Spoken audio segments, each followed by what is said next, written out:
Kaugnay sa kaso ng mga Pilipinong tinamaan-umano ng MERS-CoV, makakausap natin ang tagapagsalita ng Department of Foreign Affairs na si Assistant Secretary Charles Jose. Magandang tanghali po, Asek Jose. Si Rafi Tima po ito at live po kayo sa Balitang Hali. Ay, magandang tanghali sa inyo at sa inyong mga taga-subaybay. Opo. Asek, meron na po ba tayong update mula sa UAE kung kumusta yung contract tracing para dito sa Pilipinong health worker na namatay sa UAE?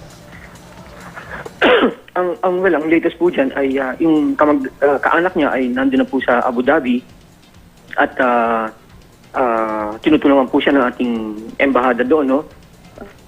Ayon sa ulat ng ating embahada ay makapag-desisyon na yung kamag-anak na i-cremate yung remains doon.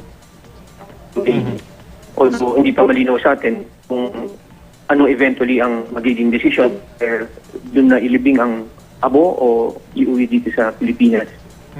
So far, na-find out na po ba kung paano nahawa itong Pilipinong health worker?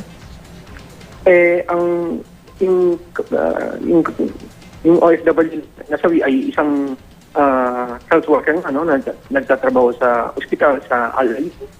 So, asang probability na na-expose siya sa MERS coronavirus, no? Dahil nagtatrabaho siya sa isang pagamutan.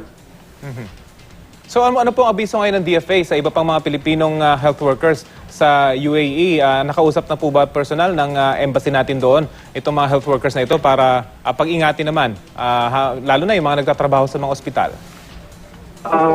Pinapayo ng DFA, no?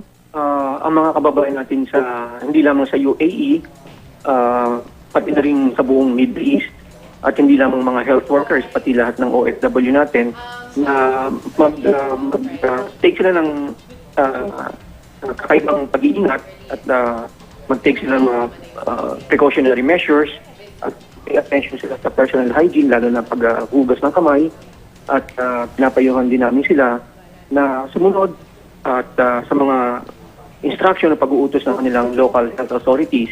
At kung maka-experience sila ng anumang sintomas, ay agad pumunta sa pinakamalapit na ospital para makagapan ng gamot.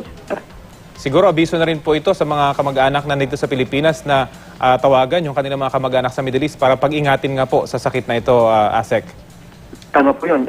Kailangan din namin ang tulong ng mga kamag-anak ng mga OFWs natin na parating sa kanilang mga kamag-anak ang ayoko ng DFA.